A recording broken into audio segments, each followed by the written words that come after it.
Comunismo. Teoría versus práctica. Lo que dicen los libros y lo que muestran los registros históricos. Imagina que te dicen que una idea promete igualdad, justicia social y el fin de la explotación. Pero cuando miras los registros históricos, encuentras resultados muy distintos según el país, la época y el contexto. Hoy vamos a explicar qué es el comunismo desde un punto de vista histórico, comparando lo que plantea la teoría con lo que muestran los documentos oficiales y los hechos registrados. Este video no busca convencerte ni atacarte, solo explicar de forma clara un tema que ha marcado el siglo XX y que todavía genera debates intensos. Si te gustan este tipo de explicaciones neutrales y bien documentadas, suscríbete al canal y deja tu like, porque eso ayuda a que el video llegue a más personas interesadas en historia real. Para empezar, es importante entender qué se entiende por comunismo en la teoría. El comunismo, tal como fue desarrollado por pensadores del siglo XIX, propone una sociedad sin clases sociales, donde los medios de producción no pertenecen a individuos privados, sino a la comunidad.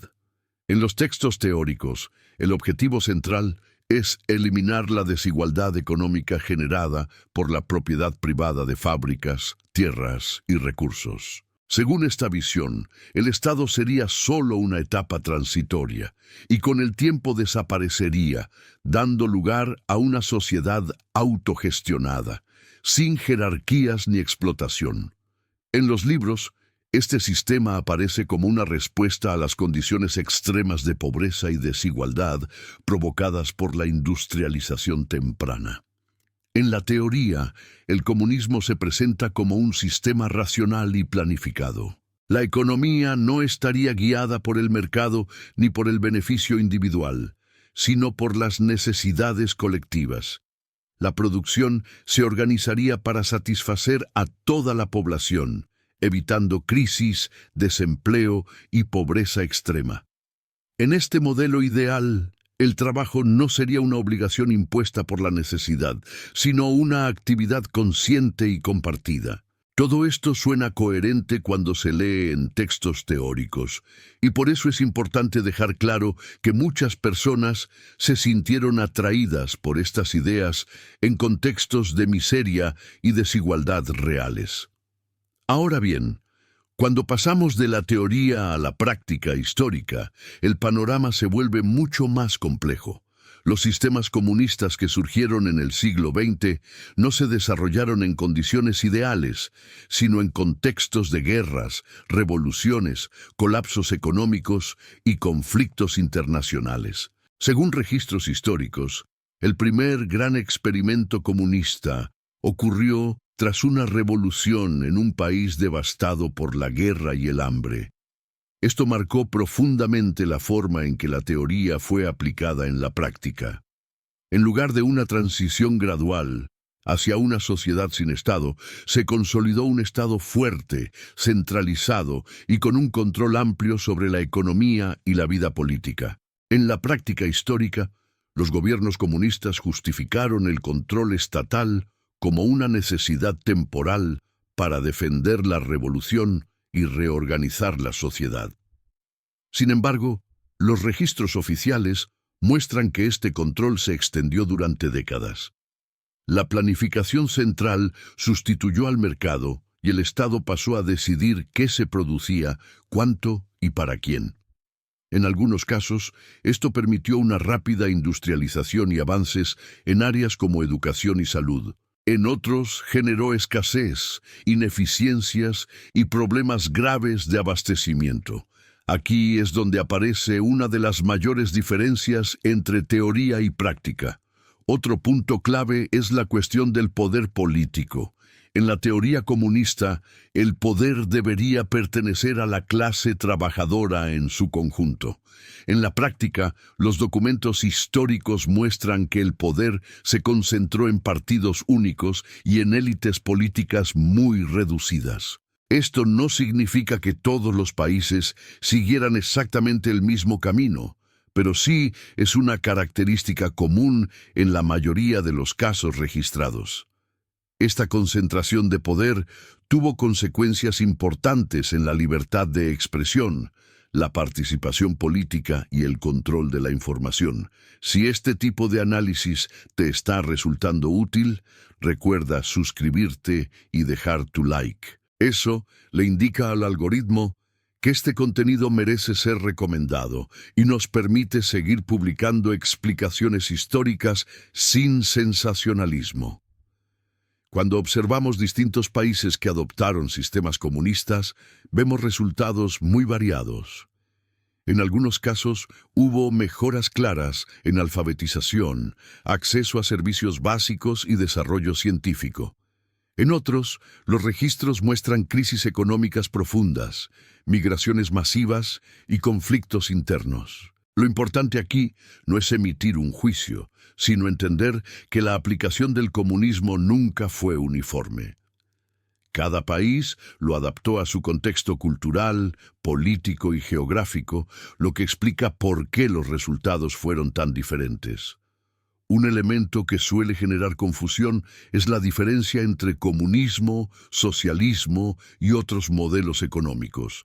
En la teoría, el socialismo se plantea como una etapa intermedia entre el capitalismo y el comunismo.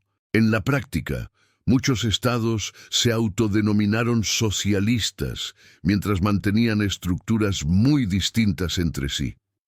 Esta ambigüedad terminológica ha contribuido a que el debate sea más emocional que analítico. Por eso, en este video, estamos separando cuidadosamente conceptos teóricos de hechos documentados. Los archivos históricos también muestran que la presión externa jugó un papel importante. Muchos países comunistas se desarrollaron en un contexto de confrontación internacional, sanciones económicas y conflictos ideológicos globales. Esto influyó directamente en sus decisiones internas, desde la militarización hasta el control de la información. Analizar estos sistemas sin tener en cuenta ese contexto llevaría a conclusiones incompletas. Otro aspecto fundamental es la vida cotidiana de las personas. En la teoría, todos tendrían garantizadas sus necesidades básicas. En la práctica, los testimonios y registros muestran experiencias muy diversas.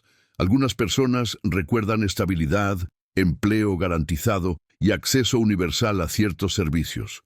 Otras relatan escasez, restricciones y falta de opciones. Ambas realidades coexistieron, a veces incluso dentro del mismo país y en diferentes periodos históricos. Aquí es importante hacer una pausa y preguntarte algo. ¿Por qué un mismo modelo teórico produjo resultados tan distintos? Esa es una de las preguntas más comentadas cuando se estudia este tema, y justamente por eso genera tanto debate. Si quieres, deja en los comentarios qué parte de esta explicación te está resultando más interesante o más confusa. Leeremos todas las opiniones. Desde el punto de vista económico, los registros oficiales indican que la planificación central logró ciertos objetivos a corto plazo, pero tuvo dificultades para adaptarse a cambios y demandas complejas. La ausencia de señales de mercado complicó la asignación eficiente de recursos. En algunos casos, esto se tradujo en excedentes inútiles. En otros, en escasez de bienes básicos. Estos problemas no aparecen en la teoría, pero sí están ampliamente documentados en la práctica. En cuanto a la innovación, los resultados también fueron mixtos.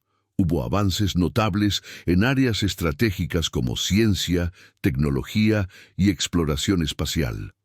Al mismo tiempo, otros sectores quedaron rezagados debido a la falta de incentivos y competencia. Nuevamente, no se trata de decir que fue un éxito total o un fracaso absoluto, sino de mostrar un panorama completo basado en hechos. La educación es otro punto donde la diferencia entre teoría y práctica es interesante. En muchos países comunistas, el acceso a la educación se amplió de forma significativa. Los índices de alfabetización aumentaron rápidamente.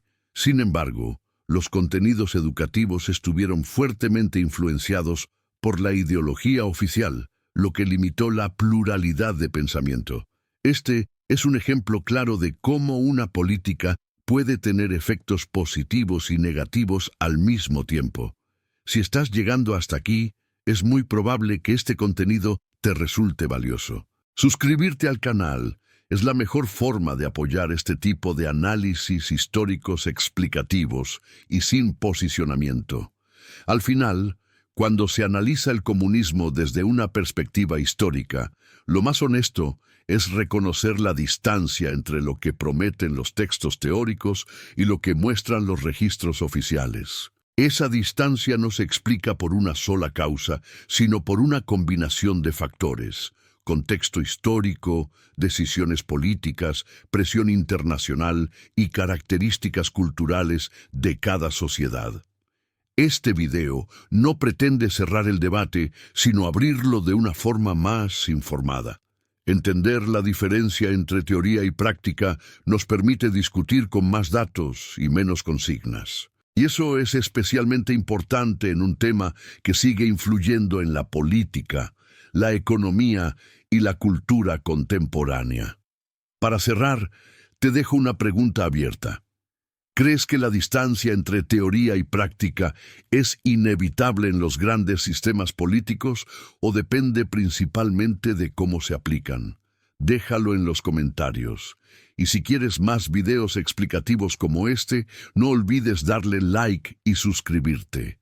Aquí seguimos analizando la historia, sin censura emocional y con contexto real.